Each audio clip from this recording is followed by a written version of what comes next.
Токио Олимпиадасындағы күмүш байгенин ээси Айсулуу Тыныбекова социалдык тармактарда анын атынан фейк баракчаларды ачып, алдамчылык менен акча табууга аракет кылып жаткандар бар экенин эскертти. Ал Фейсбуктагы баракчасына жалган акцияларга ишенбөөгө чакырат. Менин атымдан белгисиз адамдар Фейсбукка фейк баракча ачып, алдамчылык менен акча табуунун аракетин көрүп жатышат.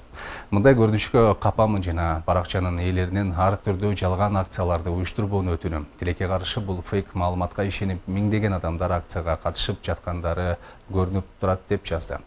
Социалдык тармактарда Тыныбекованын сүрөтүн пайдаланып, ар кандай оюндарды өткөрүп, акча убада кылган баракчалар пайда болду. Эртең 16 сентябрдан тарта Шамбала тасмасы Бишкектин кинотеатрларында көрсөтүлө баштайт. Артыкбай Сүйүндүков режиссерлук кылган Шамбала тасмасы Чыңгыз Айтматовдун Ак кеме повестинин негизинде тартылган.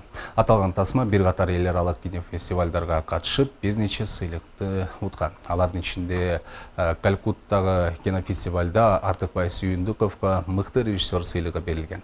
Орусияда Ника сыйлыгын КМШ, Грузия жана Балтика мамлекеттеринин мыкты тасмасы номинациясында жеңип алган.